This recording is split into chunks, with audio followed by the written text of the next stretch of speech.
Hello friends, welcome है आपके अपने YouTube channel the exam mirror में। आज का टॉपिक हम लोग जो स्टार्ट करने चल रहे हैं वो है कम्बिनेशन ऑफ रेजिस्टेंस।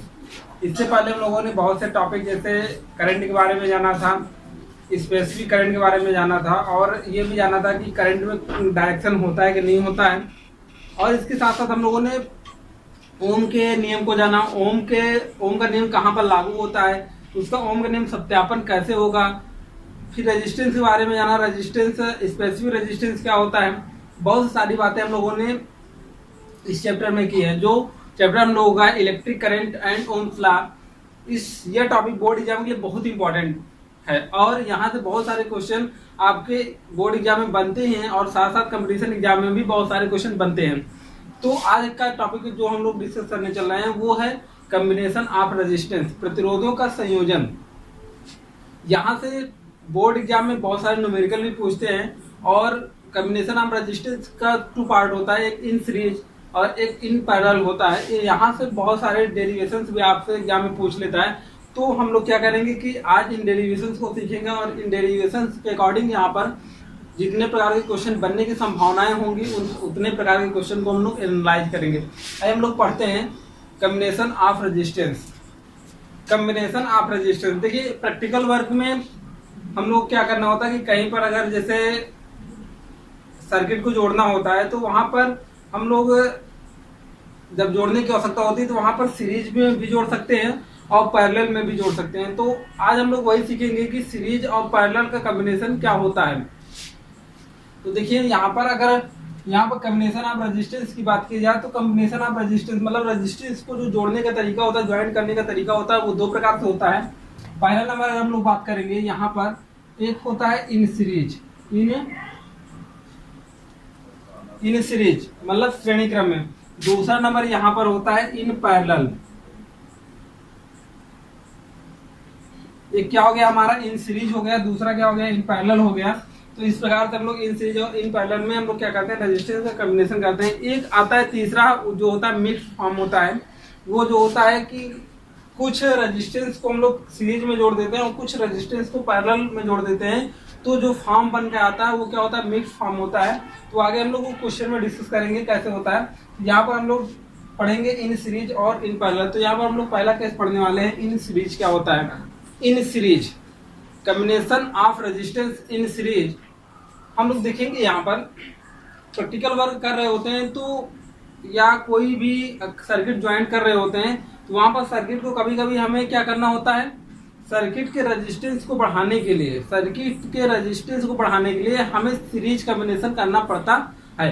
तो अब वहां पर कैसे रेजिस्टेंस बढ़ जाता है तो वही हम लोग डिस्कस करेंगे। यहाँ पर रेजिस्टेंस कैसे बढ़ता है तो देखिए यहाँ पर हम लोग मानते हैं कि यहाँ पर एक रेजिस्टेंस हमारे पास ये है, पहला रेजिस्टेंस हो गया, एक हमारे पास दूसरा रेजिस्टेंस हो गया और एक ये क्या हो गया, तीसरा रेजिस्टेंस। हमारे पास 3 रेजिस्टेंस है, रेजिस्टेंस R1, रेजिस्टेंस R2 और रेजिस्टेंस R3।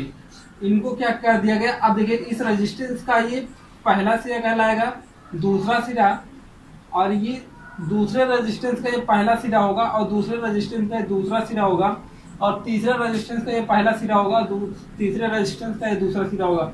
इनको क्या कर दिया जाता है, एक बैटरी से जोड़ दिया जाता है।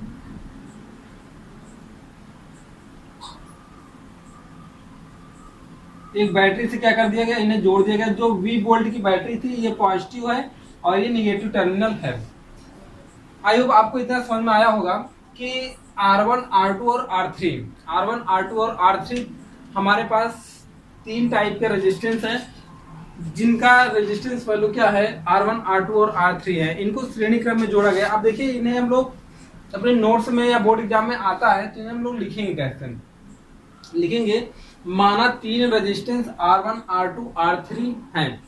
तो पहले रेजिस्टेंस के पहले सिरे को बैटरी के धन टर्मिनल या पॉजिटिव टर्मिनल से जोड़ देते हैं। अब पहले रेजिस्टेंस के दूसरे सिरे को दूसरे रेजिस्टेंस के पहले सिरे से जोड़ देते हैं और यहाँ पर दूसरे रेजिस्टेंस के दूसरे सिरे को तीसरे रेजिस्टेंस के पहले सिरे से जोड़ देते हैं। इसी प्रकार से यह संयोजन चलता रहता है, क्योंकि यहाँ पर 3 रेजिस्टेंस ही नहीं बहुत सारे रेजिस्टेंस जोड़े जा सकते हैं। तो यहाँ पर इसी प्रकार से ये बहुत क्रम चलता रहता है और अंतिम रेजिस्टेंस के अंतिम सिरे को बैटरी के निगेटिव टर्मिनल से जोड़ देते हैं। तो इस प्रकार का संयोजन हमारा क्या कहलाता है? सीरीज संयोजन कहलाता है, सीरीज कॉम्बिनेशन कहलाता है, श्रेणी क्रम संयोजन कहलाता है। आई होप आपको इतना समझ में आ गया होगा। अब देखिए, जो आपको पॉइंट यहाँ पर ध्यान देने वाला है, जो डेरिवेशन में हम लोग ध्यान देने वाले हैं, अगर हम लोग V वोल्ट की बैटरी जोड़े हैं, V वोल्ट की बैटरी से जोड़े हैं, तो यहाँ पर करंट क्या आएगा? I आएगा, करंट I आएगा। तो ये पूरे सर्किट में I जो है एक समान रूप से बना रहेगा।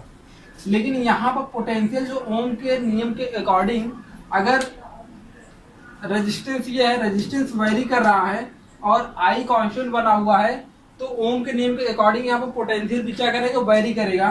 तो यहाँ पर पोटेंशियल V1 हो जाएगा और ये पोटेंशियल यहाँ पर V2 हो जाएगा और यहाँ पर पोटेंशियल क्या हो जाएगा? V3 हो जाएगा। तो यहाँ पर पहले फर्स्ट रेजिस्टेंस के लिए हम लोग बात करेंगे। फर्स्ट रेजिस्टेंस के लिए, यहाँ पर फर्स्ट रेजिस्टेंस के लिए पोटेंशियल कितना है? V1 है, रेजिस्टेंस क्या है? R1 है और करंट क्या है? I है।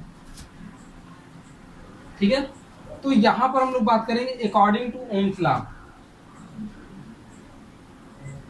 अकॉर्डिंग टू ओम्स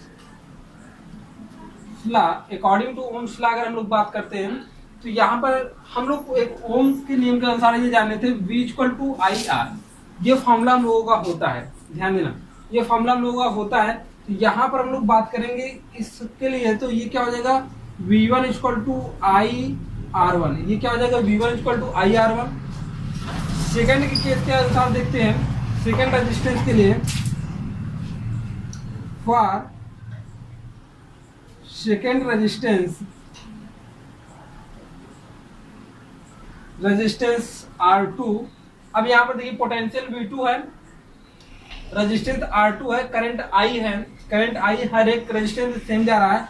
तो फिर अकॉर्डिंग टू ओम्स लॉ ये क्या हो जाएगा? V2 = IR2, V2 = IR2 हो जाएगा। अब हम लोग बात करेंगे एंड R3 रेजिस्टेंस एंड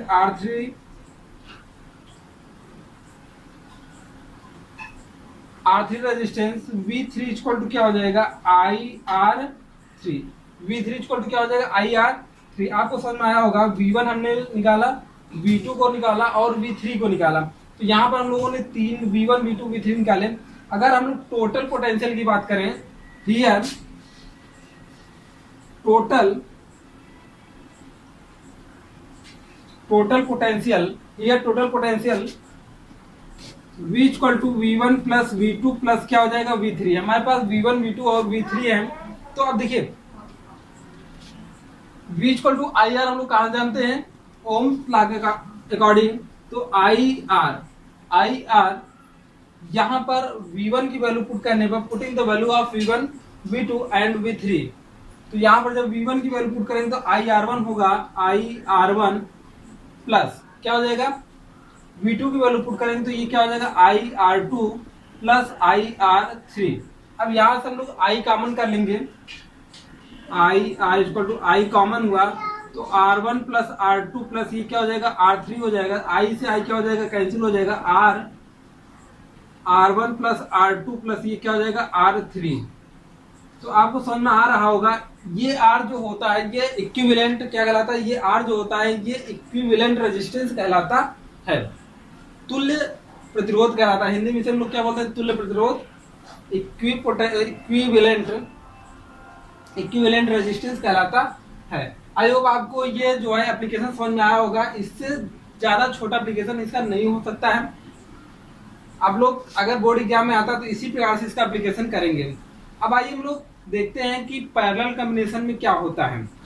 तो आइए हम लोग पढ़ते हैं इन पैरेलल कॉम्बिनेशन में क्या होता है। कि यहाँ पर हम लोग मानते हैं कि R1 R2 R3 हमारे पास 3 रेजिस्टेंस है, जिससे हम लोग V वोल्ट की एक बैटरी से जोड़ते हैं। किसे जोड़ते हैं? V वोल्ट की एक बैटरी से जोड़ते हैं, जिसका R1 R2 R3 का पहला सिरा जो है बैटरी के पॉजिटिव टर्मिनल से जुड़ा हुआ है और R1 R2 R3 रेजिस्टेंस के जो दूसरा सिरा है, सभी दूसरे सिरे किससे जुड़े हैं? बैटरी के निगेटिव टर्मिनल से जुड़े हुए हैं। तो इस प्रकार का जो कम्बिनेशन कहलाता है वो हमारा क्या कहलाता है, पैरेलल कम्बिनेशन कहलाता है। और पैरेलल कम्बिनेशन में अब ध्यान देने वाली बात यह है कि जब यहाँ इस बैटरी से इस रेजिस्टेंस को जोड़ा जाता है तो यहाँ से करंट आई फ्लो होता है और ये आई करंट इस पॉइंट पर ए जंक्शन पर जाकर 3 अलग अलग पाथ हो जाते हैं, जैसे I1, I2 और I3 धाराएं जाती हैं, करंट फ्लो होता है। तो इस प्रकार से यहाँ पर अकॉर्डिंग टू ओम्स लॉ हम लोग कह सकते हैं यहाँ पर सारे रेजिस्टेंस में, सभी रेजिस्टेंस में क्या हो जाएगा, V की वैल्यू सेम हो जाएगी, मतलब पोटेंशियल क्या हो जाएगा, सेम हो जाएगा। तो हम लोग बात करेंगे according to Ohm's law, according to Ohm's law first resistance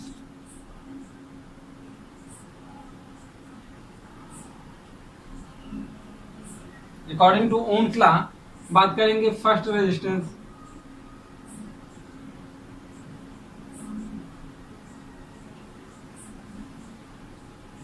first resistance के लिए अगर हम लोग V equal to I R लगाते हैं तो यहाँ पर V तो सेम ही रहेगा, यहाँ पर I1 हो जाएगा, R1 हो जाएगा। तो यहाँ पर हम लोग I1 इक्वल टू हम लोग निकाल सकते हैं वैल्यू V R1, यहाँ पर I इक्वल टू हम लोग वैल्यू निकाल सकते हैं V अपान क्या हो जाएगा, R1 हो जाएगा। सिमिलर हम लोग बात करेंगे रेजिस्टेंस R2 और R3 के लिए, तो यहाँ पर लिखेंगे similar resistance R2 and R3। तो R2 के लिए यहाँ पर क्या हो जाएगा, I2 equal to V upon R2 and I3 के लिए क्या हो जाएगा, V अपान R3। हमारे पास देखिए I1 पता हो गया, I2 पता हो गया और I3 पता हो गया। हम लोग जानते हैं कि यहाँ पर अगर यहाँ से करंट I फ्लो हो रहा है तभी यही I करंट I1, I2 और I3 में जा रहा है। हम लोग ये कह सकते हैं कि टोटल करंट क्या जो हो जाएगा, टोटल करंट जो होगा, total current I equal to क्या हो जाएगा, I1 plus I2 plus I3, I1, I2 plus I3। तो यहाँ पर हम लोग इसे लिख सकते हैं according to Ohm's law, Ohm's law के according V equal to I R होता है, तो I इक्वल टू क्या हो जाएगा, V अपान R हो जाएगा। तो यहाँ पर V अपान R लिख सकते हैं और ये क्या हो जाएगा, I1 के स्थान पर V अपान R1 plus V upon R2 plus ये क्या हो जाएगा, V अपान R3। V कॉमन करेंगे तो V कैंसिल हो जाएगा, तो बचेगा 1 upon R equal to 1 upon R1 plus 1 upon R2 plus 1 upon R3,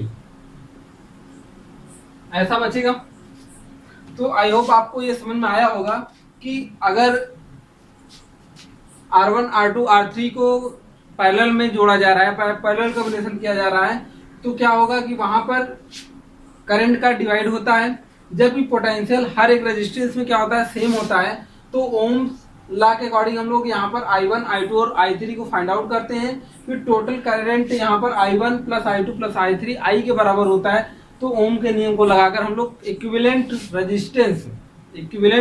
resistance find out कर लेते हैं। अर्थात हम लोग इक्विवेलेंट रेजिस्टेंस जो ये R का मान आएगा, इन तीनों रेजिस्टेंस को हटाकर एक तीसरा रेजिस्टेंस हम लोग लगाते हैं तो उसी के बराबर वैल्यू आएगी। तो आपका सीरीज कॉम्बिनेशन और पैरेलल कॉम्बिनेशन यहाँ पर खत्म होता है।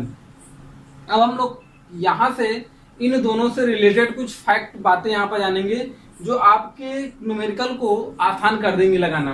तो आइए हम लोग जानते हैं कुछ फैक्ट बातें यहाँ पर।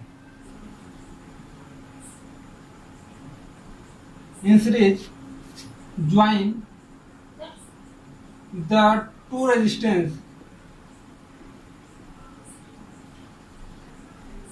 then equivalent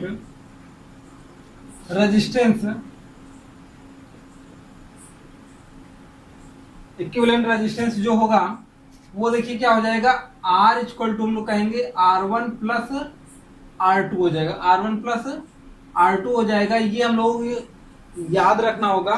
जैसे R1 plus R2 plus R3 होता था, इसी प्रकार से यहाँ पर अगर टू रेजिस्टेंस को ऐड किया जा रहा है, दो रेजिस्टेंस को ऐड किया जा रहा है, जिनमें पहला रेजिस्टेंस क्या होगा, R1 होगा और दूसरा रेजिस्टेंस R2 होगा, तो इक्विवेलेंट रेजिस्टेंस क्या कहलाएगा हमारा, R1 प्लस R2 होगा। ठीक है, इसी प्रकार से हम लोग मान लेते हैं कि R मान का एक रेजिस्टेंस है, R कोई वैल्यू है, वहां पर टोटल नंबर ऑफ रेजिस्टेंस कितने हैं, N है।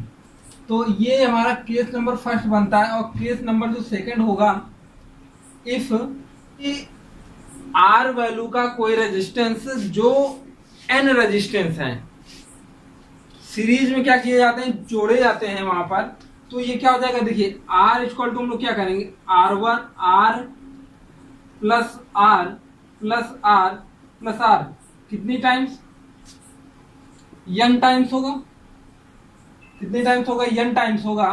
तो हम लोग कह सकते हैं कि R इक्वल टू यहाँ पर ये R इक्विवेलेंट हम लोग बात करेंगे, यहाँ पर ये R इक्विवेलेंट होगा, R इक्विवेलेंट। ठीक है, तो R इक्विवेलेंट जो होगा वो कितना हो जाएगा, R n टाइम्स। तो जैसे हम लोग बात करें 1 प्लस 1 प्लस 1, तो कितना हो जाएगा 3, कितनी बार 3 टाइम्स ऐड किया गया। तो इसी प्रकार से यहाँ पर कितना हो जाएगा, NR, ये क्या हो जाएगा, NR।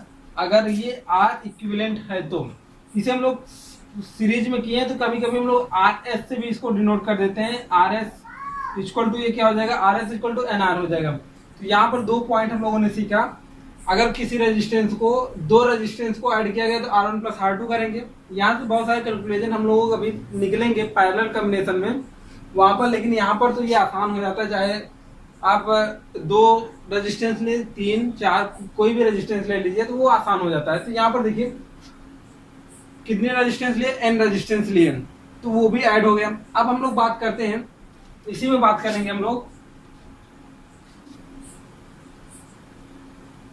In parallel joint the two resistance,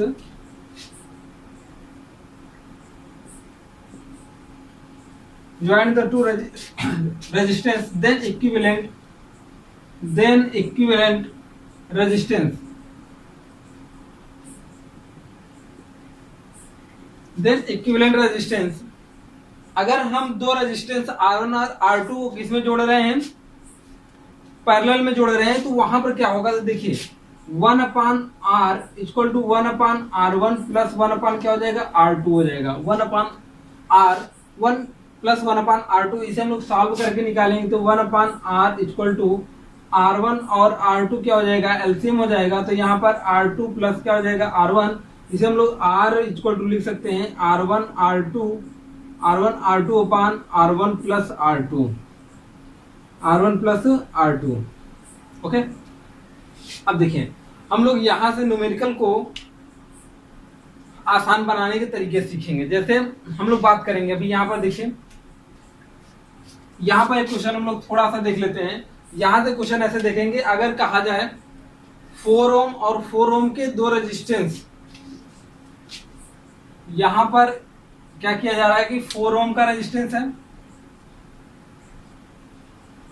एक रेजिस्टेंस 4 ओम का, ये 4 ओम का है, और यहाँ पर एक दूसरा भी 4 ओम का रेजिस्टेंस ऐसे ऐड है। अब यहाँ पर देखने पर आपको दिखाई दे रहा होगा, अगर इसे बैटरी से कहीं जोड़ा गया होगा, तो अगर बैटरी से जोड़ा गया होगा तो यहाँ पर करंट सेम जा रहा है। अगर करंट सेम जा रहा है तो ये R1 हो जाएगा और ये R2 हो जाएगा। तो R equivalent equal to R1 की वैल्यू 4 रखेंगे और R2 की वैल्यू 4 रखेंगे, तो कितना हो जाएगा, 4 प्लस 4 इक्वल टू 8 ओम हो जाएगा। आंसर कितना आ जाएगा, 8 ओम आ जाएगा। ओके, अगर सेम रेजिस्टेंस हैं तो इनका इक्विवेलेंट रेजिस्टेंस ज्ञात करने के लिए 2 ओम में हम लोग क्या कर देते हैं, पहले रेजिस्टेंस का 2 टाइम्स कर देते हैं, 2 गुना कर देते हैं। और यहाँ पर ध्यान दीजिएगा, एक कंसेप्ट आपको ये निकल कर आया है कि उसका 2 गुना कर देते हैं, किसमें, सीरीज में। अब यहाँ पर पैरेलल कॉम्बिनेशन में ध्यान से देखिएगा, अगर इसी रेजिस्टेंस को हम लोग किसमें जोड़ दें, पैरेलल में जोड़ दें, यही 4 और 4 ओम के रेजिस्टेंस को, यहाँ पर देखिए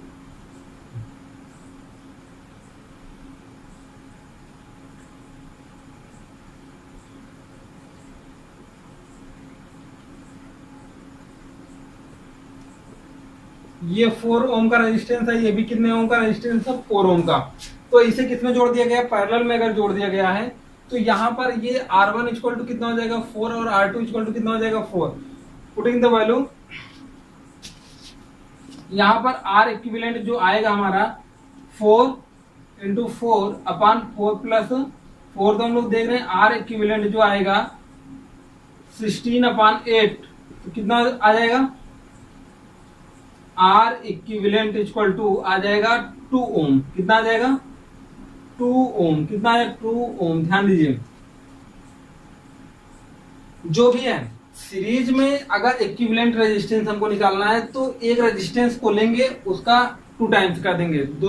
कब, जब 2 रेजिस्टेंस हमारे पास होंगे तब देंगे। और यदि हमारे पास क्या आ जाए कि यहाँ पैरेलल में क्या आ जाए, अगर वही सेम रेजिस्टेंस हो तो उसका इक्विवेलेंट रेजिस्टेंस निकालने के लिए उसका हाफ कर देते हैं। देखिए यहाँ पर 4 है, 4 का क्या कर देंगे, हाफ कर देंगे। अगर आपसे कोई क्वेश्चन पूछ ले कि यहाँ पर कितना है 6 ओम का है, यहाँ पर कितना है 6 ओम का रेजिस्टेंस है और यहाँ पर 6 ओम का रेजिस्टेंस 4 ओम नहीं है, 6 ओम का रेजिस्टेंस है। इसका पैरेलल कॉम्बिनेशन किया गया है तो टोटल कितना रेजिस्टेंस होगा आप बताएंगे कि 6 का हाफ कितना होता है, 3 होता है, तो ये कितना हो जाएगा 3 हो जाएगा।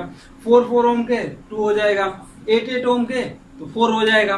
तो इस प्रकार से आप बहुत आसानी से देखेंगे रेजिस्टेंस को, तुरंत बता देंगे कि इसका इतना होगा। ओके, तो आई होप आपको ये दोनों एग्जाम्पल समझ में आए होंगे।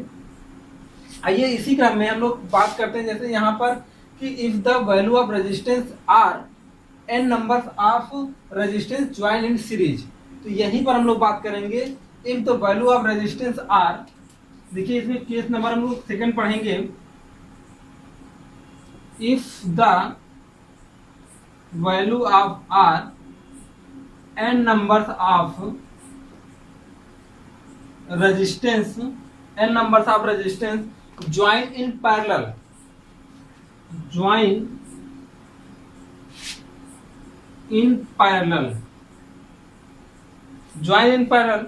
then 1 upon R equivalent 1 upon R plus 1 upon R plus 1 upon R n times, कितने टाइम्स, n टाइम्स है। तो यहाँ पर देखिए, यहाँ पर R क्या हो जाएगा, एलसीएम हो जाएगा, तो 1 प्लस 1 प्लस 1 कितनी बार, n टाइम्स बार। तो इसे हम लोग सॉल्व करके जब निकालेंगे तो इसका वैल्यू कितना आ जाएगा, यहाँ पर n ही आएगा। तो R इक्विवेलेंट जब इसे सॉल्व करेंगे, R इक्विवेलेंट इक्वल टू आ जाएगा R अपॉन n। क्या आ जाएगा, R अपॉन n। और इसी R इक्विवेलेंट को हम लोग RP कह सकते हैं। ये क्या हो जाएगा, R अपॉन n। ये फॉर्मूले के रूप में हम लोग यूज कर सकते हैं। अब आइए यहाँ पर हम लोग न्यूमेरिकल देख लेते हैं दोनों के बीच में। क्वेश्चन कहा जा रहा है आपसे, ये क्वेश्चन कहा जा रहा है कि यदि 5 ओम के रेजिस्टेंस, 5 ओम के 50 रेजिस्टेंस मान लीजिए, 5 ओम के 50 रेजिस्टेंस ऐड किए गए हैं सीरीज में। किसमें ऐड किए गए हैं, सीरीज में ऐड किए गए हैं। 5 ओम, आर की वैल्यू कितना है 5 ओम है और एन की वैल्यू कितनी है 50 है। तो इनका अगर सीरीज में ऐड किया गया है तो आप ये बताइए कि इक्विवेलेंट रेजिस्टेंस का मान कितना होगा, आर एस का मान कितना होगा। तो एन इंटू आर होता है, एन आर होता है। तो यहाँ पर 50 इंटू हम लोग रखेंगे 5, तो ये कितना हो जाएगा 250। 250 कितना आ जाएगा, इसका रेजिस्टेंस आ जाएगा। ओके, अगर यही रेजिस्टेंस हम लोग कहें, रेजिस्टेंस कितना है 5 ओम है और नंबर्स ऑफ रेजिस्टेंस 50 है, लेकिन इनका जो कॉम्बिनेशन किया गया है वो पैरेलल कॉम्बिनेशन कर दिया गया है। कैसा कर दिया गया, पैरेलल कॉम्बिनेशन कर दिया गया है। तो पैरेलल कॉम्बिनेशन के केस में हम लोग बात करेंगे। तो देखिए यहाँ पर इतने में हम लोग सॉल्व करते हैं। आर की वैल्यू कितना रखेंगे, आरपी इक्वल टू हम लोग बात करेंगे, यहाँ पर 5 दिया गया और एन की वैल्यू कितनी है 50। तो इसे हम लोग सेपरेट करेंगे तो आरपी इक्वल टू कितना आ जाएगा 1/10। मतलब एक रेजिस्टेंस की वैल्यू आ जाएगी 1/10, मतलब 10वां भाग हो जाएगा। अब आइए एक और टॉपिक इसमें हम लोग, बहुत इंपॉर्टेंट टॉपिक है जो समझने योग्य है। समझने योग्य ये है कि देखिए उसे हम लोग बात करेंगे, आगे चलकर पढ़ेंगे जब किरचॉफ लॉ पढ़ेंगे, वहाँ पर इसके अकॉर्डिंग हम लोग पढ़ेंगे मीटर कैसे बनाया जाता है, तो वहाँ पर हम लोग बात करेंगे। लेकिन यहाँ से उनको थोड़ा समझना पड़ेगा कि क्यों ऐसा हो रहा है। तो देखिए अगर हम लोग बात करें यहाँ पर कि हमारे पास एक रेजिस्टेंस ऐसा है 999, ओके, इतने ओम का है, दो रेजिस्टेंस है हमारे पास, और आपसे पूछा जा रहा है कि इसका इक्विवेलेंट रेजिस्टेंस ज्ञात कीजिए। तो हम लोग करेंगे क्या, सिंपल सा रूल है, R1 equal to 1 ohm and R2 equal to 999 ohm. इसका इक्विवेलेंट रेजिस्टेंस जब हम लोग निकालेंगे तो इक्विवेलेंट रेजिस्टेंस हमारा ये कहता है कि R equivalent equal to R1 R2 upon R1 plus R2, ऐसा हो जाएगा फॉर्मूला। तो R इक्विवेलेंट जो आएगा हमारा वो R1 की वैल्यू रखेंगे कितना 1 ओम इंटू R2 की वैल्यू रखेंगे 999 अपान R1 1 प्लस 999, इसे ऐड करेंगे तो 1000 आएगा। कितना आएगा 1000। इसे सॉल्व करेंगे तो 0.999 ओम, 0.999 ओम। सोचो एक रेजिस्टेंस जो है 1 ओम का और दूसरा रेजिस्टेंस बहुत हाई रेजिस्टेंस है 90, यहाँ पर 999 है, तो दोनों को ऐड किया गया किसमें, पैरेलल कॉम्बिनेशन में। लेकिन इसका जो इक्विवेलेंट रेजिस्टेंस आता है, जो इन दोनों को हटाकर तीसरा रेजिस्टेंस लगाया जा सकता है, वो 0.999 ओम का आ रहा है। इसका मतलब ये है कि आपको अपने आंसर की, जब ऐसा क्वेश्चन दिया गया हो कहीं पर, आप अपने आंसर के चेक कर सकते हैं किस प्रकार से कि जो भी वैल्यू आएगी वो लेस रेजिस्टेंस से लेसर होगी, मतलब छोटे वाले वो जो रेजिस्टेंस होगा हमारा उससे भी छोटा ही आएगा। तो देखिए यहाँ पर 1 ओम है, इससे छोटा ये क्या है 0.999 ओम है। तो यहाँ पर हम लोगों को कई कंसेप्ट सीखने को मिल गए। पहला कंसेप्ट ये था कि अगर यहाँ पर रेजिस्टेंस की वैल्यू सेम है तो इक्विवेलेंट रेजिस्टेंस उसका हाफ हो जाता है, फर्स्ट केस। फिर सेकंड में यहाँ पर हम लोगों ने देखा यहाँ पर रेजिस्टेंस की वैल्यू कितनी थी 5 ओम थी, और नंबर ऑफ रेजिस्टेंस कितने थे 50 थे, तो उसका 1/10 पार्ट हो गया। तो इसी प्रकार से हम लोग ये फॉर्मूले याद कर सकते हैं। ठीक है, याद क्या करना है, डेरिवेशन हुआ तो आपके दिमाग में बैठ जाना चाहिए। और यहाँ पर ये पॉइंट आपको याद हो जाना चाहिए कि अगर 1 ओम और 999 ओम के दो रेजिस्टेंस जोड़े गए हैं तो जो आएगी वैल्यू इक्विवेलेंट रेजिस्टेंस जो आएगा उससे भी ज्यादा छोटा होगा। तो आई होप आप लोगों को ये टॉपिक इतना समझ में आया होगा। आइए हम लोग इस पर कुछ क्वेश्चन करते हैं जो बहुत इंपॉर्टेंट आपके जो है एग्जाम में पूछे जाते हैं। और हम लोग कुछ क्वेश्चन ऐसे लेंगे जो आपके आने वाले क्वेश्चन जो किताब में दिए गए हैं, और साथ में जो हम लोग एंट्रेंस एग्जाम देते हैं वहां से भी बहुत सारे जल्दी क्वेश्चन मतलब बहुत आसान हो जाते हैं जिसे हम लोग सॉल्व कर सकते हैं। कि हम लोग डायग्राम को देखेंगे, रेजिस्टेंस के डायग्राम को देखेंगे और हमको देखते हैं हमको आंसर उसका पता चल जाना चाहिए कि कैसे होता है। तो इसी लिए यहाँ पर बहुत सारे आपके नियम बताए गए अलग अलग कि क्या क्या होते हैं। आइए हम लोग क्वेश्चन को देखते हैं। देखिए क्वेश्चन में हमारे दिया गया है कि एक ट्रायंगुलर शेप में दिया गया है, आपसे पूछा जा रहा है कि आर ए बी मतलब ए और बी के बीच का इक्विवेलेंट जो है रेजिस्टेंस फाइंड आउट करना है। और सभी का रेजिस्टेंस कितना दिया है R1 R ओम और R ओम दिया गया है। तो ध्यान से देखिए, हम लोग जब बात किए थे सीरीज में, जब बात किए थे तो सीरीज में करंट क्या हो रहा था, सेम जा रहा था पूरे सर्किट में। जबकि जब हम लोग पैरेलल कॉम्बिनेशन में बात किए थे तो वहां पर जो करंट जा रहा था वो वहां पर डिवाइड हो रहा था। तो जहां पर करंट का डिवाइडेशन होगा वहां पर क्या होगा,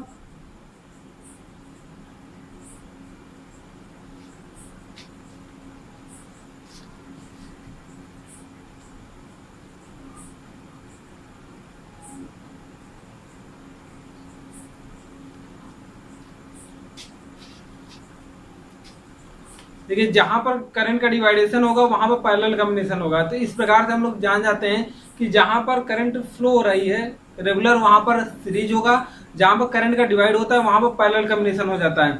तो देखिए यहां पर क्या होगा, यहां पर बात किया जा रहा है कि ए बी के बीच आपको रेजिस्टेंस फाइंड आउट करना है। तो हम लोग बात करते हैं कि ए बी के बाद यहाँ पर ये देखिए यहाँ पर एक ही सर्किट बना रहा है, मतलब हम लोग कह सकते हैं कि ये आर और ये आर दोनों क्या है, सीरीज में है। जब सीरीज में होंगे तो इन दोनों को ऐड करेंगे, इन दोनों को क्या करेंगे, ऐड करेंगे। इसे हम लोग अगर कुछ पल के लिए यहाँ पर मान लेते हैं कि R1 इक्वल टू आर ओम और R2 इक्वल टू क्या हो जाएगा आर ओम, और ये दोनों किस में है, इन सीरीज हैं, इन सीरीज हैं, ठीक है, इन सीरीज हैं। तो यहाँ पर इन दोनों का इक्विवेलेंट रेजिस्टेंस जो आएगा आर एस की वैल्यू जो आएगी वो क्या हो जाएगा R1 प्लस R2 हो जाएगा, और R S equal to R plus R equal to कितना हो जाएगा 2R। हमारे पास आर एस की वैल्यू कितनी आ गई 2R ओम आ गया, ठीक है, 2R ओम आ गया। अब देखिए इस डायग्राम को हम लोग शो कर सकते हैं कुछ इस प्रकार से, अब जैसे कि ये रेजिस्टेंस हमारा ऐसे ही रहेगा, ये रेजिस्टेंस ऐसे ही रहेगा R ओम का, लेकिन यहाँ पर इस इन दोनों को जब हम लोग 2R ओम निकाले हैं तो यहाँ पर इसको हम लोग ऐसे शो कर सकते हैं। अब देखिए यहाँ पर ये 2R ओम हो गया और ये R ओम हो गया। अब आपको दिखाई दे रहा होगा कि 2R ओम और R ओम, यहाँ पर करंट इस डायरेक्शन में दूसरा जा रहा है, मान लेते हैं यहाँ पर I1 जा रहा होगा तो यहाँ पर I2 जा रहा होगा, करंट डिवाइड हो रहा है। इसका मतलब ये कौन सा कॉम्बिनेशन हो गया, पैरेलल कॉम्बिनेशन हो गया। कौन सा कॉम्बिनेशन हो गया, पैरेलल कॉम्बिनेशन हो गया। तो R अगर ये R1 होगा और ये R2 होगा तो R इक्वल टू हम लोग बात करेंगे R equivalent equal to R1 2R2 लिखेंगे, कितना लिखेंगे 2R इंटू R अपान क्या हो जाएगा R प्लस 2R या 2R प्लस R। देखिए कैसे, यहाँ पर R1 R2 upon R1 plus R2 होता है। तो पहले केस में हमने R1 को रखा, R1 की वैल्यू 2R है, फिर R2 की वैल्यू R है रख दिया, तो यहाँ पर इस प्रकार से ये सारी चीजें आती हैं। तो यहाँ पर देखिए R इक्विवेलेंट की वैल्यू ये कितना हो जाएगा 2R square upon 3R, R इसका पावर कैंसिल हो जाएगा, तो R इक्विवेलेंट इक्वल टू जो आएगा 2/3R, 2/3R। अगर ऐसा कोई सर्किट हमें दिखाई देता है, ऐसा कोई सर्किट हमें दिखाई देता है बना हुआ, तो उसका इक्विवेलेंट रेजिस्टेंस जो आएगा 2/3R के बराबर आएगा। ओके, अब यहाँ पर आपसे ऐसे छोटा सा क्वेश्चन पूछ रहा है। देखिए अगर हम लोग ऐसा जानते हैं, ऐसा करना जानते हैं, तो ऐसा आपसे एक छोटा सा क्वेश्चन ऐसे पूछेगा, अगर यहाँ पर ये R ओम ना होगा 3 ओम का हो, कितना हो 3 ओम का हो, और ये 3 ओम का हो, 3 ओम के रेजिस्टेंस दिए गए हों, और आपसे AB के बीच आपसे क्या पूछा जाए इक्विवेलेंट रेजिस्टेंस बताइए। तो हमारे पास R इक्विवेलेंट हम लोग जानते हैं ना 2/3R की वैल्यू कितनी हो गई है 3, तो इक्विवेलेंट रेजिस्टेंस कितना आ जाएगा 2 ओम आ जाएगा। सेकेंड का क्वेश्चन सॉल्व करने के लिए हो जाता है, बस एक बार हमको डेरिवेशन देखना पड़ेगा कि कैसे कैसे सॉल्व करना है, फिर ऑटोमेटिक देखिए कितना आसान हो जाती है सारी चीजें सॉल्व करना। तो मैं समझता हूँ आपको ये समझ में आया होगा। आइए हम लोग दूसरे केस की बात करते हैं। अगर हमारे पास ऐसा दिया गया हो, एक कोई स्क्वायर मान लेते हैं, स्क्वायर के सारे साइड पर कितने R ओम और R ओम दिया गया, तो AB के बीच आपसे फिर क्या पूछ रहा है कि आप बताइए R AB की वैल्यू कितना, मतलब AB के बीच इक्विवेलेंट रेजिस्टेंस आपसे पूछा जा रहा है। तो देखिए बहुत ही आसान हो जाता है क्वेश्चन को सॉल्व करना। अगर यहाँ पर AB के बीच सॉल्व पूछ रहा है तो यहाँ पर हम लोग ये देखिए यहाँ से करंट स्टार्ट हो गया ना, तो यहाँ से ऐसे इन तीनों रेजिस्टेंस में सेम करंट जाएगा। अगर इन तीनों रेजिस्टेंस में सेम करंट जा रहा है, इसका मतलब ये है कि ये किस में जुड़े हुए हैं, सीरीज में जुड़े हुए हैं। अब देखिए सॉल्व करने के लिए हम लोग क्या करेंगे R कितना हो जाएगा 3R। इसका दूसरा डायग्राम हम लोग बनाएंगे। एक तो ये R रहेगा ही, ये R ओम रहेगा ही, और दूसरा ये कितना हो जाएगा R कितना हो जाएगा 3R हो जाएगा, तो ये कितना हो जाएगा 3R के बराबर हो जाएगा। अब देखिए यहाँ पर AB हो गया, AB के बीच अब आपको दिखाई दे रहा होगा 3R और R किस में हो गए हैं, किस में हो गए हैं कि सीरीज में पैरेलल में हो गए हैं। तो यहाँ पर लिखेंगे R ohm and 3R ohm in parallel, then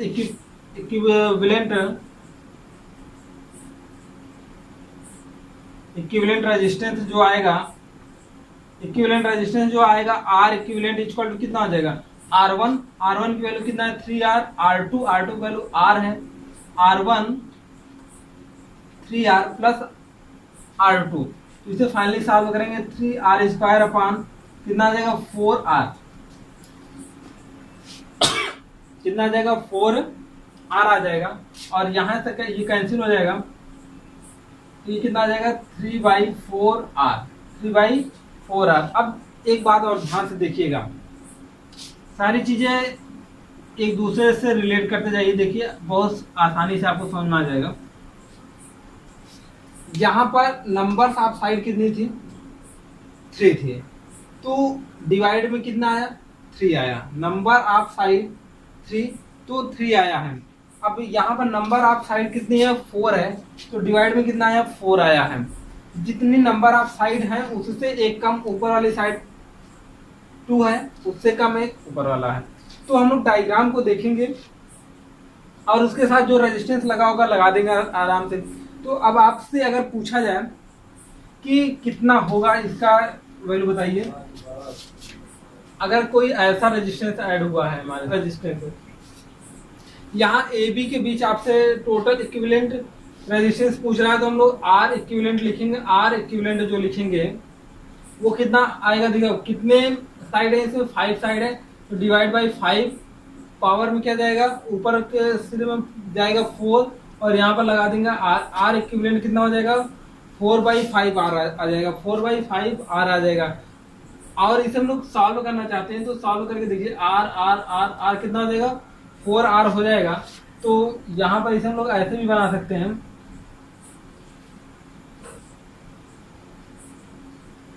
ये देखिए ये कितना हो गया 4R, ये कितना हो गया R, ये R बचा हुआ है, यहाँ पर ये है और ये है, ठीक है। इस प्रकार से हम लोग इसे इक्विवेलेंट जब रेजिस्टेंस निकालेंगे R इक्विवेलेंट इक्वल टू, तो 4R इंटू R अपान कितना हो जाएगा 4R प्लस कितना हो जाएगा R हो जाएगा, तो ये 4R स्क्वायर कितना 4R स्क्वायर अपान 5R, तो कट कर कितना आ जाएगा 4/5R, देखिए वही है ना 4/5R। अब आपसे कहता है कि कोई हेक्सागोनल है हमारे पास, हेक्सागोनल के सिरों पर क्या लगाया गया है रेजिस्टेंस लगाया गया है। बात करते हैं कैसे, के बीच आपसे पूछ रहा है R AB या R इक्विवेलेंट रेजिस्टेंस का मान कितना होगा, तो आप आसानी से निकाल सकते हैं। देखिए इसमें नंबर ऑफ साइड कितने हैं, नंबर ऑफ साइड कितनी है हमारे पास 6 है, नंबर ऑफ साइड कितनी है 6, तो R इक्विवेलेंट जो आएगा नंबर ऑफ साइड 6 है, इससे एक कम 5R लगा देंगे, 5R लगा देंगे, ये हमारा इक्विवेलेंट रेजिस्टेंस हो जाएगा। तो इस प्रकार से हम लोग 7 दिया गया हो, 8 दिया गया हो, 9 दिया गया हो, तो इस प्रकार से हम लोग ये एक यूनिवर्सल फॉर्मूले के तरीके से हम लोग लगा सकते हैं। तो देखिए अगर हम लोग हमारे पास 3 साइड मतलब जैसे ट्रेंगल था, तो ट्रेंगल के लिए हमारे पास कितने आया, देखिए डिवाइड में 3 2R आया, ये ट्रेंगल के लिए हो गया। स्क्वायर के लिए कितना आया 4 डिवाइड पावर में 3R हो गया, और यहाँ पर 5 है तो 5 4R हो गया, 6 कितना हो जाएगा 5R हो जाएगा, 7 अगर साइड है तो साइड 6R हो जाएगा, 8 साइड है तो यहाँ पर 8 और यहाँ पर 7R हो जाएगा, 9 साइड है तो 9 8R हो जाएगा। इसी प्रकार से बहुत सारे ऐसे क्वेश्चन बनते हैं कि ऐसे क्वेश्चन दे देगा कि रेजिस्टेंस में मान लेते हैं कि 50 कितने 50 साइड्स वाली एक क्या है हमारे पास शेप है, वहां पर हर एक साइड पर कितने 5 ओम का रेजिस्टेंस ऐड है, कितने 5 ओम का रेजिस्टेंस है। नंबर ऑफ साइड कितनी है 50, ध्यान देना नंबर ऑफ साइड 50 है, और इसका फिर ऊपर कितना हो जाएगा एक कम हो जाएगा 49 इंटू 5 ओम का रेजिस्टेंस ऐड है, तो इसका 49 अपन कितना आ जाएगा 1 मतलब 4.9 इक्विवेलेंट रेजिस्टेंस आएगा। तो ऐसे क्वेश्चन आपसे कंपटीशन एग्जाम में पूछता है और बहुत ज़्यादा रेजिस्टेंस देने के कारण बच्चे निकाल नहीं पाते हैं। तो ये सब सारे आसान टॉपिक हैं कि कैसे, देखिए हम लोगों ने ट्रेंगल से स्टार्ट किया था, ट्रेंगल के बाद स्क्वायर, स्क्वायर के बाद पेंटागोनल, पेंटागोनल के बाद हेक्सागोनल, हम लोगों ने ऐसे ऑक्टागोनल तक हम लोगों ने बहुत सारी साइड को पढ़ा और देखा कि इनमें एक रिलेशन आ रहा है और उस रिलेशन के अकॉर्डिंग हम लोग क्वेश्चन को सॉल्व कर पा रहे हैं, चाहे जितनी साइड हमारे पास आ जाती है। अब हम लोग बात करेंगे आगे अगले टॉपिक पर जो अलग तरीके से क्वेश्चन आते हैं। देखिए यहाँ पर हमारे पास दो क्वेश्चन दिए गए हैं। यह जो है हमारे पास हेक्सागोनल पर है और यहाँ पर एक सर्किट दिया गया है। तो इस प्रकार से हम लोग देखेंगे, यहाँ पर ए बी के बीच, यहाँ पर ए पॉइंट है और यहाँ पर बी पॉइंट है, ए बी के बीच इक्विवेलेंट रेजिस्टेंस निकालना है, आर ए बी आपको फाइंड आउट करना, आर इक्विवेलेंट निकालना है। तो देखिए कैसे निकालेंगे, क्वेश्चन कॉम्प्लिकेटेड है लेकिन हम लोग क्या करेंगे, इसे इस प्रकार से सीखेंगे कि इसे देखकर ही जवाब दे सकते हैं हम लोग। देखिए कैसे, अगर आपको देखा जाए इस पॉइंट से देखा, इस पॉइंट से देखिए या इस पॉइंट से देखिए, कहीं से भी देखिए क्वेश्चन को सॉल्व कर सकते हैं किसी भी सीधे से।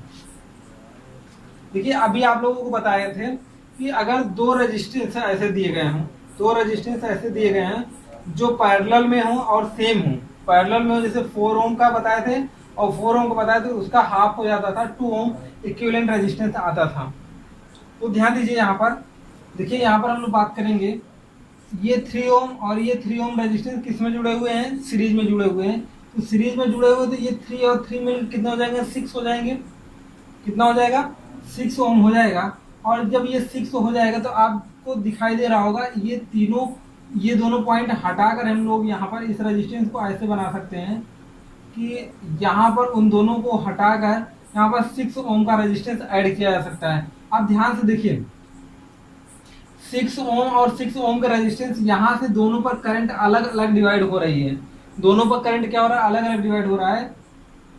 तो ये क्या हो जाएगा, पैरेलल हो जाएगा। और हमने बताया था जब सेम रेजिस्टेंस होते हैं तो इनका इक्विवेलेंट क्या हो जाता है, इसका आधा हो जाता है। तो हम लोग बात कर सकते हैं कि इस रेजिस्टेंस को हटाएंगे और ये भी हटाकर हम लोग किसके स्थान पर कितने ओम का, 6 का आधा कितना हो जाएगा, 3 ओम का। ये कितना हो जाएगा, 3 ओम का रेजिस्टेंस हो जाएगा। ओके, अब देखिए ये 3 ओम और ये 3 ओम कितना हो जाएगा, 6 ओम हो जाएगा। क्यों, क्योंकि ये सीरीज में ऐड हुआ है। अब ये सीरीज में ऐड हुआ है तो ये इसको, इन दोनों को हटाकर इसके स्थान पर हम लोग 6 ओम का रेजिस्टेंस लगा सकते हैं। जब 6 ओम का रेजिस्टेंस लगा सकते हैं, 6 और 6 के क्या हो जाएगा, हाफ हो जाएगा पैरेलल कॉम्बिनेशन से। और पैरेलल कॉम्बिनेशन से यहाँ पर कितना बच जाएगा, 3 बच जाएगा। और फिर आपको दिखाई दे रहा होगा 3 और 3 ओम रेजिस्टेंस है, तो ये कितना हो जाएगा, 6 ओम रेजिस्टेंस हो जाएगा। और ये जब 6 ओम रेजिस्टेंस होगा तो किसके साथ, यहाँ पर 6 ओम रेजिस्टेंस, 6 और 6 कितना हो गया, 3 हो जाएगा। फिर पैरेलल कॉम्बिनेशन में तो यहाँ पर ये 3 ओम रेजिस्टेंस आ जाएगा, ये कितना हो जाएगा, 3 ओम रेजिस्टेंस हो जाएगा। और 3 और 3 कितना हो जाएगा, 6 हो जाएगा। कितना हो जाएगा, अब देखिए यहाँ पर 3 ओम का रेजिस्टेंस ये बचा हुआ 3 ओम और ये कितना हो जाएगा, 6 ओम। और ये हो जाएगा हमारा R1 और ये हो जाएगा R2। और AB के बीच जो इक्विवेलेंट रेजिस्टेंस आएगा, RAB जो आएगा A और B, कितना हो जाएगा, 6 इंटू 3/6 प्लस 3। और 6 इंटू 3 को मल्टीप्लाई करेंगे तो 18 आएगा। और 6 और 3 जोड़ेंगे तो 9। ये कितना आ जाएगा, 2 ओम आ जाएगा। कितना आ जाएगा, 2 ओम आ जाएगा। तो मतलब RAB की वैल्यू कितनी आ गई हमारे पास, 2 ओम। देखिए क्वेश्चन लेंथी लग रहा था लेकिन है बहुत आसान। अगर हमको सीरीज और पैरेलल कॉम्बिनेशन को रिड्यूस करना आ गया तो क्वेश्चन में कोई दम नहीं है। अब आइए यहाँ पर हम लोग देखते हैं क्वेश्चन नंबर 2 जो है। क्वेश्चन नंबर 2 में यहाँ पर हर जगह 2 ओम का ऐसे जोड़ा गया और यहाँ पर एक 6 ओम है और 4 ओम है।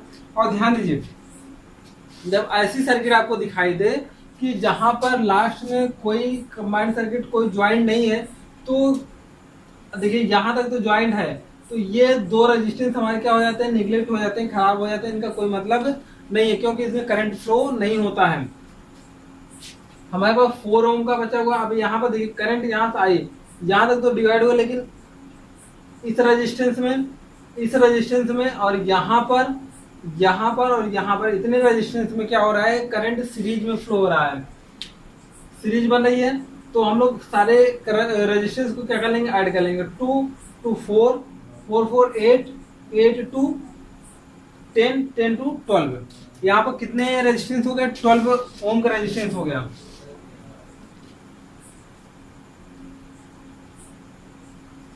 तो यहाँ पर हम लोग इसे रिड्यूस करके इस डायग्राम को ऐसे बना सकते हैं।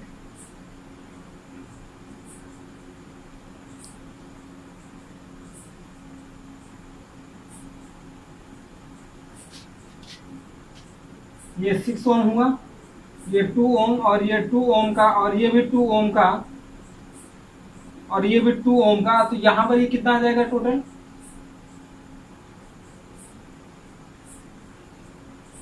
12 ओम का। कितना आ जाएगा? 12 ओम का आ जाएगा।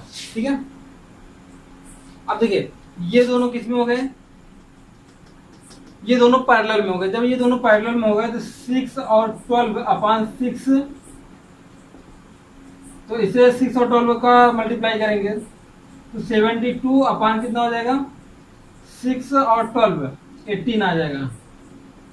कितने टाइम्स पर आ जाएगा? यहाँ पर जो आर की वैल्यू आएगी तो आर इक्वल टू आ जाएगा 4 ओम। कितना आ जाएगा? 4 ओम आ जाएगा। तो यहाँ पर इसको हटाकर हम लोग कितना ऐड करते हैं? इसको हटाएंगे टोटल, और यहाँ पर कितना आ जाएगा? 4 ओम का रेजिस्टेंस। इन दोनों को हटाकर जो है 4 ओम का रेजिस्टेंस लगा देंगे। अब देखिए ये पूरा सीरीज में बन रहा है, तो ऐड कर लेंगे। R A B equal to आ जाएगा हमारा 2 to 4। यहाँ पर टोटल ऐड कर 12 ओम आ जाएगा। कितना आ जाएगा? 12 ओम आंसर आ जाए। तो देखिए कितने भी बड़ी सर्किट हमको रेजिस्टेंस के रूप में दिया गया हो, तो पैरेलल और जो है सीरीज का यूज करके हम लोग कितनी आसानी से उसको हम लोग रिड्यूस कर सकते हैं और आंसर ला सकते हैं। तो बहुत ही आसानी से हम लोगों ने इस क्वेश्चन को सॉल्व किया, और आपको देखने को भी मिला कि जो हम लोगों ने बात पहले की थी कि हम लोग क्वेश्चन कितना भी कठिन दिया गया होगा उसे हम लोग बहुत आसानी से सॉल्व करेंगे। आगे हम लोगों के क्वेश्चन में जो है सीरीज दिया गया होगा, वहां पर आपसे करंट की वैल्यू पूछा जाएगा, पोटेंशियल की वैल्यू पूछा जाएगा, तो वो हम लोग सॉल्व करेंगे जब हम लोग न्यूमेरिकल कर रहे होंगे तब। और आज जो है आप लोगों का ये चैप्टर खत्म है, लेकिन एक टॉपिक आप लोगों को बचता है कार्बन कोड, जो हम लोग अगले लेक्चर में उसे कवर करेंगे।